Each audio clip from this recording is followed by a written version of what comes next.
प्रथम शैलपुत्री च द्वितीयं ब्रह्मचारिणी तृतीय चंद्रघंटे कुष्मांडे चतुर्थ पंचम स्कंदमाते षष्ठम कात्यायनीति च सप्तम कालरात्रि ति महागौरी ऋति च अष्टम नवम सिद्धिदात्री च नव दुर्गा प्रकृति ता ओम दंग दुर्गाय नमः।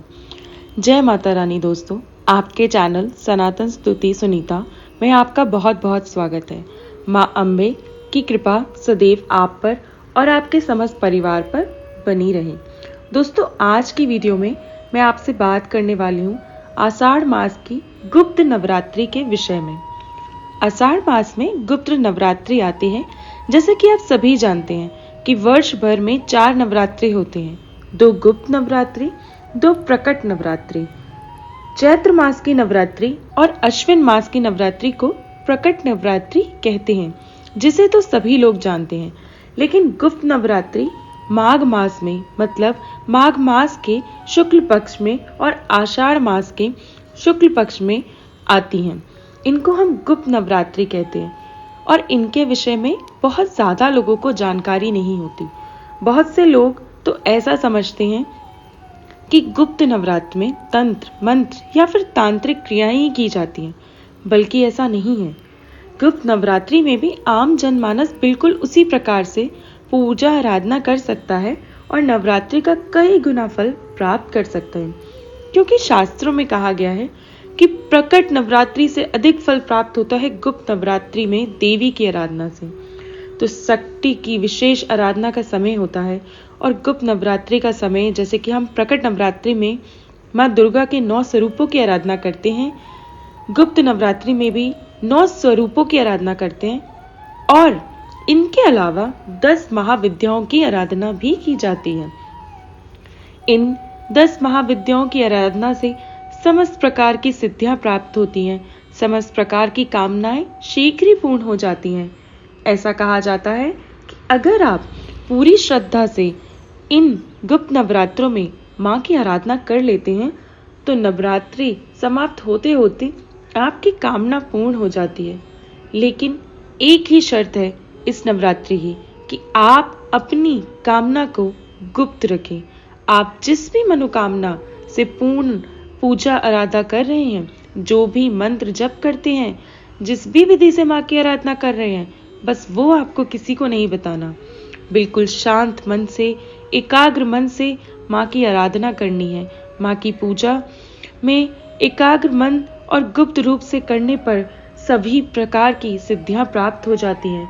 यदि आप कोई मंत्र सिद्ध करना चाहते हैं, कोई यंत्र सिद्ध करना चाहते हैं, तंत्र या मंत्र में आपकी रुचि है, या फिर सात्विक आराधना ही करना चाहते हैं, तो आप ये गुप्त नवरात्रि बिल्कुल सात्विक तरीके से भी कर सकते हैं। जीवन में सुख समृद्धि पाना चाहते हो, सफलता पाना चाहते हो, संतान की कामना हो, धन की कामना हो या फिर विवाह की भी कामना हो, तो किसी भी प्रकार की कामना के लिए आप ये गुप्त नवरात्रि रख सकते हैं।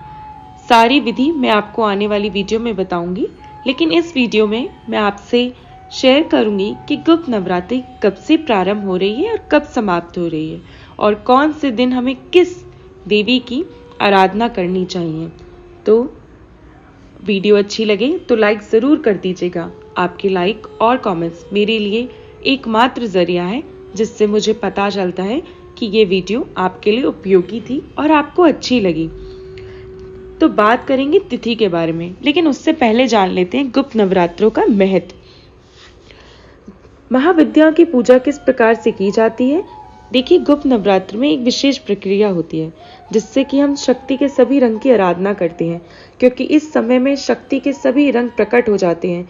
देवी काली, देवी तारा, देवी ललिता, देवी माँ भुवनेश्वरी, देवी त्रिपुर, भैरवी देवी, छिन्नमस्तिका देवी, माँ धूमावती देवी, देवी बगलामुखी, देवी मातांगी और देवी कमला, ये सभी शक्तियाँ पूजा में प्रकट हो जाती हैं और इन सभी शक्तियों से पूजा मुख्य रूप से तांत्रिक साधना में की जाती है और बिना इन किसी भी गुरु के इन 10 महाविद्याओं की आराधना नहीं की जाती।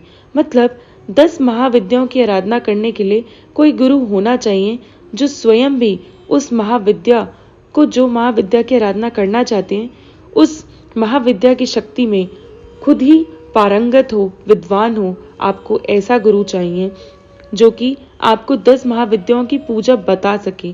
लेकिन ये सभी नियम उन्हीं लोगों के लिए जो कोई विशेष सिद्धि प्राप्त करना चाहते हैं या किसी महाविद्या में विशेष रूप से आराधना करके माता को प्रसन्न करना चाहते हैं। लेकिन अगर आप साधारण जनमानस की तरह आराधना करना चाहते हैं तो इन 10 महाविद्याओं का बिल्कुल सात्विक रूप से, शुद्ध मन से आप प्रतिदिन नवरात्रि के प्रकट नवरात्रि की तरह 9 दिनों में माँ दुर्गा के 9 स्वरूपों की आराधना जैसे करते हैं, वैसे ही बिना किसी ताम झाम के बिल्कुल आसान विधि से आप ये पूजा कर सकते हैं।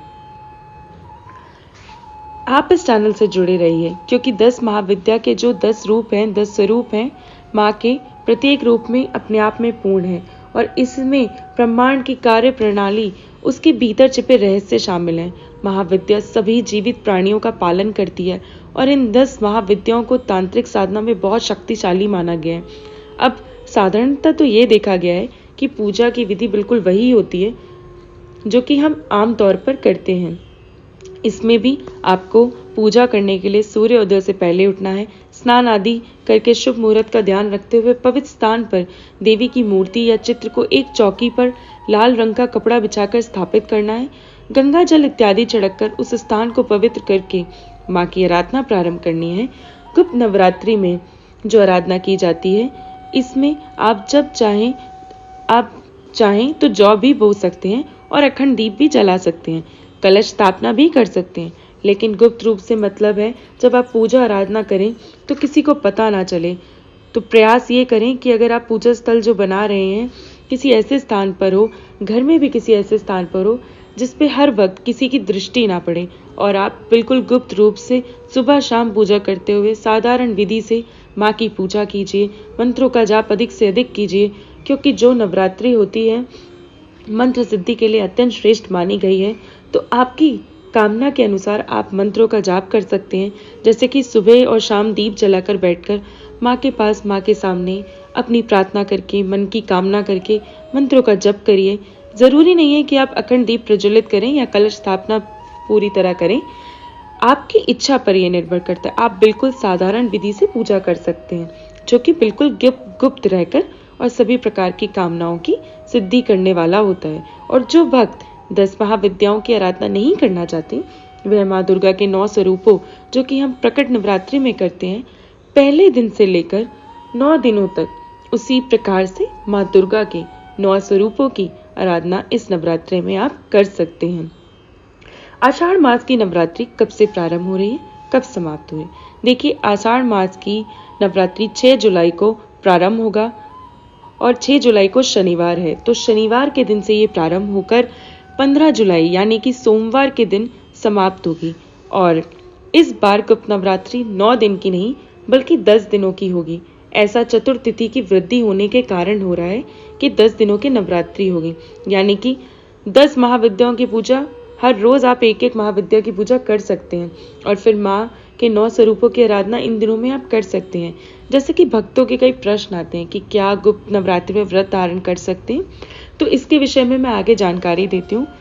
आप सुनिए कि किस दिन हमें किस देवी की आराधना करनी चाहिए। देखिए, पहला दिन नवरात्रि का 6 जुलाई को प्रारंभ हो रहा है और शनिवार का दिन है, तो इसमें आपको माँ दुर्गा के प्रथम स्वरूप माँ शैलपुत्री की पूजा करनी होगी और 10 महाविद्या में से पहली महाविद्या की आराधना 6 जुलाई को की जाएगी। 7 जुलाई रविवार आषाढ़ गुप्त नवरात्रि का दूसरा दिन होगा और इस दिन माँ दुर्गा के दूसरे स्वरूप ब्रह्मचारिणी की पूजा करेंगे और इसके साथ ही 10 महाविद्या में से दूसरी महाविद्या माँ तारा की आराधना की जाएगी। 8 जुलाई सोमवार का दिन है और इस दिन गुप्त नवरात्रि का तीसरा दिन है। तीसरे स्वरूप माँ चंद्रघंटा की पूजा करेंगे और 10 महाविद्या में से तीसरी महाविद्या की पूजा इस दिन की जाएगी। 9 जुलाई मंगलवार को गुप्त नवरात्रि की चतुर्थी तिथि रहेगी। इस दिन चौथे स्वरूप माँ कुष्मांडा की पूजा हम करेंगे और इस दिन 10 महाविद्याओं में से चौथी महाविद्या की आराधना की जाएगी। 10 जुलाई बुधवार का दिन इस दिन भी गुप्त नवरात्र की चतुर्थी ही रहेगी। इस तरह से 2 दिन चतुर्थी तिथि होने के कारण नवरात्रि 10 दिनों की मानी जाएगी। और 11 जुलाई को गुप्त नवरात्र की पंचमी तिथि है, जिस दिन हम देवी स्कंद माता की पूजा करेंगे। और 12 जुलाई को शुक्रवार के दिन गुप्त नवरात्रि की षष्ठी तिथि है, जिस दिन हम माँ कात्यायनी की पूजा करेंगे। और 13 जुलाई शनिवार को गुप्त नवरात्रि की सप्तमी तिथि है, जिस पर देवी कालरात्रि की पूजा करने का विधान है। 14 जुलाई को यानी रविवार के दिन आषाढ़ मास की गुप्त नवरात्रि की अष्टमी तिथि है, जिसे महाअष्टमी कहेंगे। और इस दिन देवी महागौरी की पूजा की जाएगी। 15 जुलाई सोमवार के दिन गुप्त नवरात्रि का अंतिम दिन रहेगा और इस दिन देवी सिद्धिदात्री की पूजा करेंगे। इसी प्रकार से मतलब इसी क्रम में हम 10 महाविद्याओं की आराधना इन्हीं 10 दिनों के बीच करेंगे। और गुप्त नवरात्र में प्रतिदिन पूजा की एक वीडियो आपको एक दिन पहले ही मिल जाएगी। उस वीडियो में मैं आपके साथ पूरी पूजा विधि, मंत्र, ये सब चीज़ें शेयर करूँगी। प्रतिदिन इस चैनल से जुड़े रहिए और सारी जानकारी जो भी आपको चाहिए हो, कोई भी प्रश्न हो, कमेंट बॉक्स में आप लिख सकते हैं कि किस कामना के लिए कौन सा मंत्र करना चाहिए, कौन से समाधान के लिए आपको गुप्त नवरात्रि का उपाय करना चाहिए। सारी जानकारी मैं आपको आने वाली वीडियो में देती रहूँगी। दोस्तों, मैं उम्मीद करती हूँ कि आप हमारे चैनल से जुड़े रहेंगे। और मैंने आने वाले सावन कब से प्रारंभ हो रहा है इसकी वीडियो चैनल पर शेयर कर दी है। मंगला गौरी व्रत किस प्रकार किया जाए, उसकी क्या विधि है, इसकी भी एक वीडियो मैंने अपने चैनल पर अपलोड कर दी है, तो आप सभी जाकर ज़रूर देखें। राधे राधे।